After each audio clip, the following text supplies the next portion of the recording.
तब कथामृतं तप्तजीवनं कविभिडीरितं कल्मषापहं श्रवणमङ्गलं श्रीमदाततं भुवि गृह्णन्ति ये भूरिदा जनाः। শ্রী শ্রী রামকৃষ্ণ কথামৃত। সার্কাস রঙ্গালয়ে গৃহস্থের ও অন্যান্য কর্মীদের কঠিন সমস্যা ও শ্রী রামকৃষ্ণ। প্রথম পরিচ্ছেদ। 1882 15ই নভেম্বর। শ্রী রামকৃষ্ণ শ্যামপুকুর বিদ্যাসাগর স্কুলের দ্বারে গাড়ি করিয়া আসিয়া উপস্থিত। বেলা 3টা হইবে। গাড়িতে মাস্টারকে তুলিয়া লইলেন। রাখাল ও আরও 2-1টি ভক্ত গাড়িতে আছেন। আজ বুধবার 15ই নভেম্বর 1882 খ্রিস্টাব্দ, কার্তিক শুক্লা পঞ্চমী। গাড়ি ক্রমে চিতপুর রাস্তা দিয়া গড়ের মাঠের দিকে যাইতেছে। শ্রী রামকৃষ্ণ আনন্দময় মাতালের ন্যায় গাড়ির একবার এধার একবার ওধার মুখ বাড়াইয়া বালকের ন্যায় দেখিতেছেন, আর পথিকদের উদ্দেশ্যে ভক্তদের সঙ্গে কথা কহিতেছেন। মাস্টারকে বলিতেছেন, দেখো সব লোক দেখছি নিম্ন দৃষ্টি, পেটের জন্য সব যাচ্ছে, ঈশ্বরের দিকে কোনো দৃষ্টি নাই। শ্রী রামকৃষ্ণ আজ গড়ের মাঠে উইলসনের সার্কাস দেখিতে যাইতেছেন। মাঠে পৌঁছিয়া টিকিট কেনা হইল। 8 আনার অর্থাৎ শেষ শ্রেণীর টিকিট। ভক্তেরা ঠাকুরকে লইয়া উচ্চাসনে উঠিয়া এক বেঞ্চির উপরে বসিলেন। ঠাকুর আনন্দে বলিতেছেন, বাহ, এখান থেকে বেশ দেখা যায়। রঙ্গস্থলে নানা রূপ খেলা অনেকক্ষণ ধরিয়া দেখা হইল। গোলাকার রাস্তায় ঘোড়া দৌড়িতেছে। ঘোড়ার পৃষ্ঠে এক পায়ে বিবি দাঁড়াইয়া, আবার মাঝে মাঝে সামনে বড় বড় লোহার রিং, চক্র। রিংয়ের কাছে আসিয়া ঘোড়া যখন রিংয়ের নিচে দৌড়িতেছে, বিবি ঘোড়ার পৃষ্ঠ হইতে লম্ফ দিয়া রিংয়ের মধ্য দিয়া পুনরায় ঘোড়ার পৃষ্ঠে আবার এক পায়ে দাঁড়াইয়া ঘোড়া পুনঃ পুনঃ বনবন করিয়া ওই গোলাকার পথে দৌড়াইতে লাগিল। বিবিও আবার ওইরূপ পৃষ্ঠে দাঁড়াইয়া। সার্কাস সমাপ্ত হইল। ঠাকুর ভক্ত সঙ্গে নামিয়া আসিয়া ময়দানে গাড়ির কাছে আসিলেন। শীত পড়িয়াছে। গায়ে সবুজ বনাত দিয়া মাঠে দাঁড়াইয়া কথা কহিতেছেন। কাছে ভক্তেরা দাঁড়াইয়া আছেন।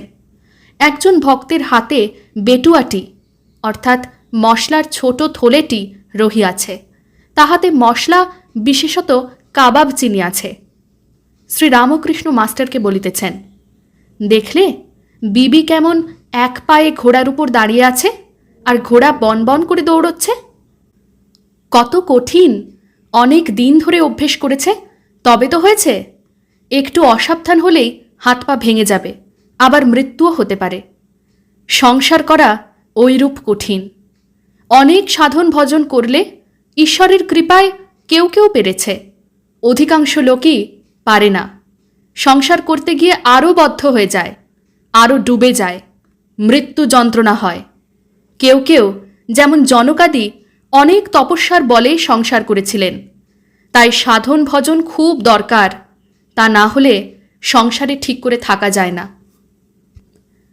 শ্রী রামকৃষ্ণ গাড়িতে উঠিলেন। গাড়ি বাগবাজারে বসুপাড়ায় বলরামের বাটির দ্বারে উপস্থিত হইল। ঠাকুর ভক্ত সঙ্গে দোতলার বৈঠকখানায় গিয়া বসিলেন। সন্ধ্যার বাতি জ্বালা হইয়াছে। ঠাকুর সার্কাসের গল্প করিতেছেন। অনেকগুলি ভক্ত সমবেত হইয়াছেন। তাহাদের সহিত ঈশ্বরীয় অনেক কথা হইতেছে। মুখে অন্য কথা কিছুই নাই, কেবল ঈশ্বরীয় কথা। জাতিভেদ সম্বন্ধে কথা পড়িল। ঠাকুর বলিলেন, এক উপায়ে জাতিভেদ উঠে যেতে পারে। সে উপায় ভক্তি। ভক্তের কোনো জাত নেই। ভক্তি হলেই দেহ, মন, আত্মা সব শুদ্ধ হয়। গৌর নিতাই হরিনাম দিতে লাগলেন, আর চণ্ডালে কোল দিলেন। ভক্তি না থাকলে ব্রাহ্মণ ব্রাহ্মণ নয়, আর ভক্তি থাকলে চণ্ডাল চণ্ডাল নয়। অস্পৃশ্য জাতি ভক্তি থাকলে শুদ্ধ পবিত্র হয়। শ্রীরামকৃষ্ণ সংসারে বদ্ধ জীবের কথা বলিতেছেন। তারা যেন গুটি পোকা, মনে করলে কেটে বেরিয়ে আসতে পারে, কিন্তু অনেক যত্ন করে গুটি তৈয়ার করছে, ছেড়ে আসতে পারে না, তাতেই মৃত্যু হয়। আবার যেন ঘুনির মধ্যে মাছ, যে পথে ঢুকেছে সেই পথ দিয়ে বেরিয়ে আসতে পারে, কিন্তু জলের মিষ্ট শব্দ আর অন্য অন্য মাছের সঙ্গে ক্রীড়া, তাই ভুলে থাকে, বেরিয়ে আসবার চেষ্টাও করে না। ছেলে মেয়ের আধো আধো কথাবার্তা যেন জলকল্লোলের মধুর শব্দ। মাছ অর্থাৎ জীব, পরিবারবর্গ। তবে দু একটা দৌড়ে পালায়, তাদের বলে মুক্ত জীব। ঠাকুর গান গাহিতেছেন। এমনই মহামায়ার মায়া রেখেছে কি কুহক করে, ব্রহ্মা বিষ্ণু অচৈতন্য জীবে কি জানিতে পারে। বিল করে ঘুনি পাতে মিন প্রবেশ করে তাতে, গতায়াতের পথ আছে তবু মিন পালাতে নারে। ঠাকুর আবার বলিতেছেন, জীব যেন ডাল, জাঁতার ভিতর পড়েছে, পিষে যাবে। তবে যে কটি ডাল খুঁটি ধরে থাকে তারা পিষে যায় না। তাই খুঁটি অর্থাৎ ঈশ্বরের শরণাগত হতে হয়। তাকে ডাকো, তার নাম করো, তবেই মুক্তি। তা না হলে কালরূপ জাঁতায় পিষে যাবে। ঠাকুর আবার গান গাহিতেছেন। পড়িয়ে ভবসাগরে ডুবে মা তনুর তরি, মায়া ঝড় মোহ তুফান ক্রমে বাড়ে গো শঙ্করী। একে মন মাঝি আনাড়ি, তাহে ছজন গোয়ার দাঁড়ি, কুবাতাসে দিয়ে পারি হাবুডুবু খেয়ে মরি। ভেঙে গেল ভক্তির হাল, ছিঁড়ে পড়ল শ্রদ্ধার পাল। তরি হল বানচাল, উপায় কি করি? উপায় না দেখি আর, অকিঞ্চন ভেবে সার, তরঙ্গে দিয়ে সাঁতার, শ্রী দুর্গা নামের ভেলা ধরি। বিশ্বাসবাবু অনেকক্ষণ বসিয়াছিলেন, এখন উঠিয়া গেলেন। তাহার অনেক টাকা ছিল, কিন্তু চরিত্র মলিন হওয়াতে সমস্ত উড়িয়া গিয়াছে। এখন পরিবার, কন্যা প্রভৃতি কাহাকেও দেখেন না।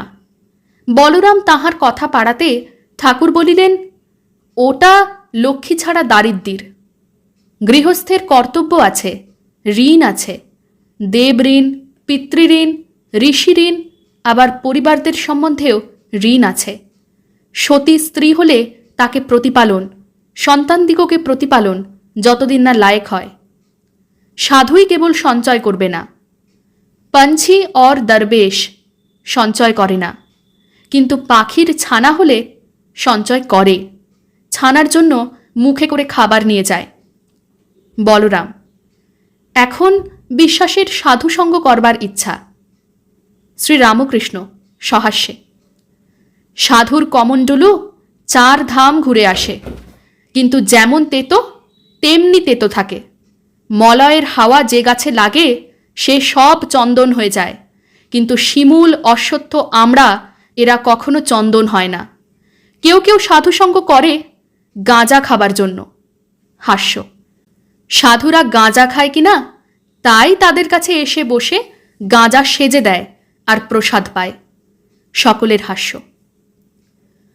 ওং নিরঞ্জনং নিত্যম অনন্তরূপম ভক্তানুকম্পাধৃতবিগ্রহং বৈ ঈশাবতারং পরমেশমেঢ্যং তং রামকৃষ্ণং শিরসা নমামঃ। শ্রীরামকৃষ্ণায় অর্পণমস্তু।